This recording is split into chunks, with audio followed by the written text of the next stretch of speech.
Shinobi की इस दुनिया में आप जीते कैसे हैं वो मान्यता नहीं रखता, बल्कि आप मरते कैसे हैं इसकी ज्यादा अहमियत है।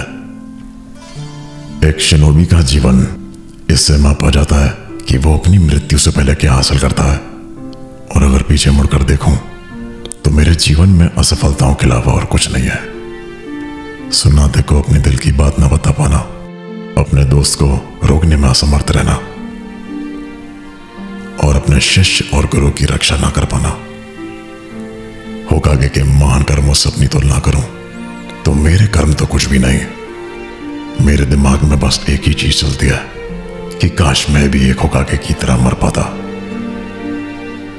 एक कहानी उतनी अच्छी होती है जितना अच्छा उसकी अंतिम घटनाओं का मोड़ हो। एक साजिश, मोड़ और गलतियां भी एक कहानी का महत्वपूर्ण हिस्सा है। मैंने अपना जीवन इसी सोच में जिया है कि जो सबक मैंने सीखे हैं वही मुझे परेशान करते हैं। मैंने खुद से वादा करा था कि मैं एक ऐसा महान कार्य करूंगा जो मेरे सभी असफलताओं को मिटा देगा। मैं इस दुनिया को एक शानदार शिनोबी की तरह विदा करूंगा। कम से कम ऐसा तो होना चाहिए। लेकिन मेरी कहानी का अंत कुछ इस प्रकार हो रहा है।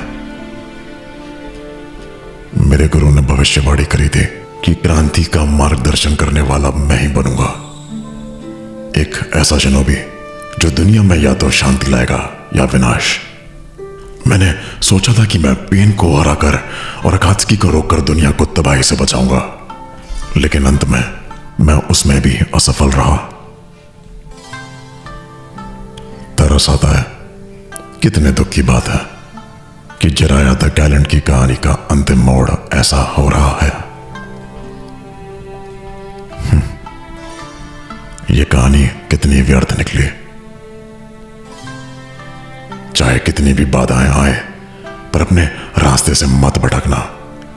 नारुतो, अगर यही है तुम्हारा निंजा वे, तो तुम्हारा गुरु होने के नाते मुझे कोई अफसोस नहीं है, क्योंकि सब जानते हैं कि एक शिष्य अपने गुरु के पद चिन्हों पर ही चलता है ना नारुतो? ठीक कहा ना? मुझे यकीन हो चुका है कि तुम ही हो शांति का भविष्य नारुतो। बाकी अब मैं सब कुछ तुम पर छोड़ता हूं। जिराया द गैलेंट, अब यह कहानी थोड़ी बेहतर होगी, मुझे उम्मीद है। हाँ, लगता है अब समय आ चुका है कि मुझे अपनी कलम को आराम देना चाहिए। मगर मैं इस कहानी की अगली कड़ी का नाम क्या रखूं? सोचना पड़ेगा। चलो देखते हैं। हाँ, the tell of Naruto Uzumaki. हाँ सुनने में अच्छा लग रहा है।